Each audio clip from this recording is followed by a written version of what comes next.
अस्सलाम वालेकुम रहमतुल्लाह दोस्तों, welcome to Bilal Moin channel. अगर आप नए मेरे चैनल पर तो प्लीज़ ज़रूर सब्सक्राइब करें और क्लिक करें बेल आइकन को। और आप मुझे फेसबुक, इंस्टाग्राम जहाँ भी देख रहे हैं वो फॉलो करें।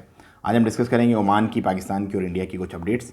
पहले हम शुरू करते हैं ओमान से। ओमान में खसब से 388 किलोमीटर दूर ईरान का साउदर्न बॉर्डर जो है उस पर आज एक जलज़ला आया 4.8 रेक्टर स्केल पे। सो बहुत लाइट था, मतलब कोई ऐसी ख़तरनाक या परेशान होने की बात नहीं है। उसके साथ ही सुप्रीम कमेटी के मुतालिक कुछ मैसेजेस चल रहे हैं, व्हाट्सअप मैसेजेस। उस पर एक स्टेटमेंट आई है कि ये फ़ेक हैं, इनको बिल्कुल आप बॉदर ना करें।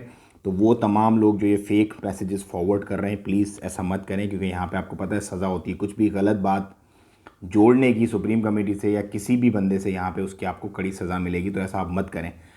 उन मैसेजेस में कुछ इत्तलात हैं कि बार बार जब खुल रहे हैं शीशा और होटल्स तब खुल रही हैं, और अपना मस्जिदें जो हैं वो इस डेट को खुल रही हैं। सो ऐसा नहीं है, लेकिन जैसी कोई कंफर्मेशन अथेंटिक सोर्स से अपडेट आएंगी तो इंशाल्लाह मैं आपको अपडेट कर दूंगा, आप जुड़े रहिएगा। अब हम डिस्कस करते हैं कुछ पाकिस्तान से रिलेटेड केसेस का। देखिए, पाकिस्तान में इस वक्त 2,80,029 केसेस हैं, टोटल डेथ हैं 5,984, जो 2,48,873 लोग रिकवर हो गए अल्हम्दुलिल्लाह। सिंध में 1,21,000 केसेस हैं, पंजाब में 93,000, बलूचिस्तान में 11,000, केपी में 34,000, इस्लामाबाद में 15,000, गिलगित बल्तिस्तान में 2,180 टोटल, और एजेके में 2,093।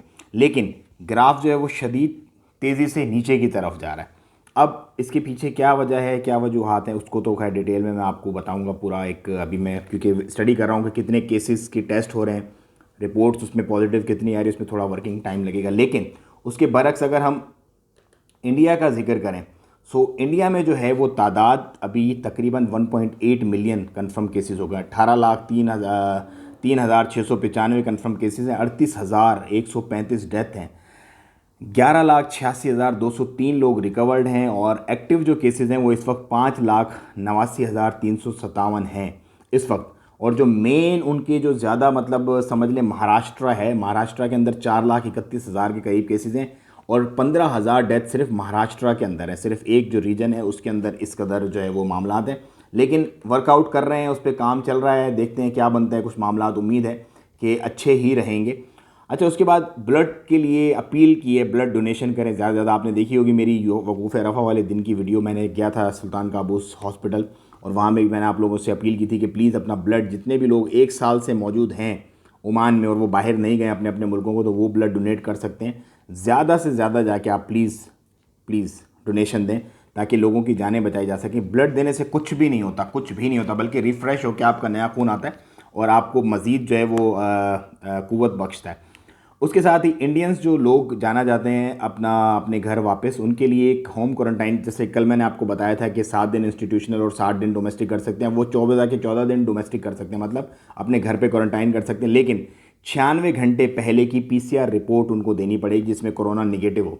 सो वो रिपोर्ट आप किसी भी हॉस्पिटल से करवा सकते हैं। यहाँ पे भी कुछ हॉस्पिटल्स हैं जो वो टेस्ट करते हैं, लेकिन वो सिर्फ 96 घंटे पुरानी होनी चाहिए। लेकिन अगर 96 घंटे से पहले की वो रिपोर्ट हुई, सपोज़ आपको परसों या परले दिन जाना है और आप वो करवा के रख लेते हैं 5 दिन या 6 दिन पहले, नो, उस वक्त नहीं चलेगी। सिर्फ 96 घंटे, 48-96 मतलब 4 दिन पुरानी सिर्फ रिपोर्ट चलेगी। 4 दिन मतलब आप जब उसको पहुँच के एयरपोर्ट पर टेस्ट चेक करवा रहे हो उस वक्त तक 4 दिन का टाइम है।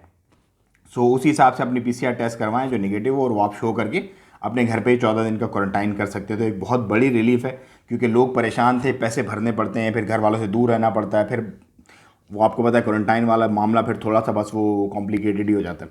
उसके बाद कुछ मैं डिस्कस करूँगा आपसे रिलेटेड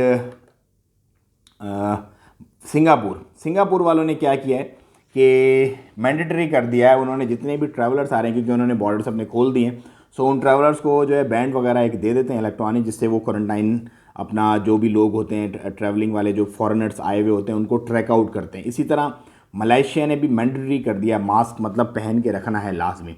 सो स्लोवाकिया जो एक मुल्क था, आज से तकरीबन 4 महीने पहले उन्होंने ये बता दिया था कि मास्क लगा लो, कोरोना फ्री हो जाओगे। क्योंकि मास्क अगर लगा रहेगा हर बंदे को तो ये फैलेगा नहीं, बहुत तेज़ी से कमी आएगी इसके अंदर। इसी तरह से हमने इस पर काबू किया है। अब अल्हम्दुलिल्लाह सब ममालिक को आहिस्ता आहिस्ता स्टडीज़ करके, क्योंकि नई चीज़ें सबके लिए, तो सब इससे सीख रहे हैं और आहिस्ता आहिस्ता मास्क वगैरह लगा रहे हैं। अब मैं आपको एक टिप दे दूँ आखिर में।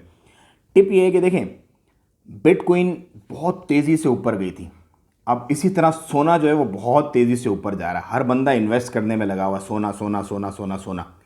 लेकिन भैया थोड़ा ख्याल से, क्योंकि जो चाइना की जो सेंट्रल बैंक है उसने अपने तमाम जो इन्वेस्टर्स हैं उनको मना कर दिया सोने में इन्वेस्ट करने से। ये मेरी बात आप दोबारा से रिपीट करके सुनिएगा कि चाइना की जो बैंक है उन्होंने अपने तमाम इन्वेस्टर्स को मना कर दिया सोने में इन्वेस्ट करने से, क्योंकि ये जिस तेज़ी से ऊपर जा रहा है हो सकता है कि उसी तेज़ी से धड़ाम करके नीचे गिरे, और जितने भी लोग इसमें इन्वेस्ट कर रहे हैं इस वक्त वो अपने जमा पूंजी से हाथ धो। तो कुछ भी मामला हो, कुछ भी हो, सोच समझ के, बिजनेस एक ऐसी चीज़ है कि बहुत सोच समझ के आप उसमें हाथ डालें। हाँ, इसकी जगह आप फॉरेक्स ट्रेडिंग वगैरह में या कहीं ऐसी जगह जैसे इस्लामिक बैंकिंग वगैरह उसमें आप इन्वेस्ट कर सकते हैं, वो मैं तरीकाकार आपको बता दूंगा इंशाल्लाह। अगर आप लोग इंटरेस्टेड होंगे और आपको समझ में आए, आप कुछ भी करें सोच समझ के, तसल्ली से, ध्यान दे करके करें। फ़्लाइट से रिलेटेड आप मुझसे पूछते हैं, फ़्लाइट की इंशाल्लाह मैं आपको अगली वीडियो में कंप्लीट रेट के साथ और डेट के साथ कंफर्म सोर्स में आपको कंफर्म कर दूंगा। फ़िलहाल मसले मसाइल चल रहे हैं, वही बीच के जो लोग फ्रॉड वगैरह करते हैं वो सरगर्म है, तो बच के रहिएगा आप थोड़ा उनसे। मैं आपको कंफर्म कर दूंगा इंशाल्लाह, उसके बाद आप अपनी टिकट्स वगैरह परचेज़ कर लीजिएगा। मैं लेता हूँ आपसे इजाज़त, फिर मिलेंगे, दुआ में याद रखिएगा। अस्सलाम वालेकुम रहमतुल्लाह।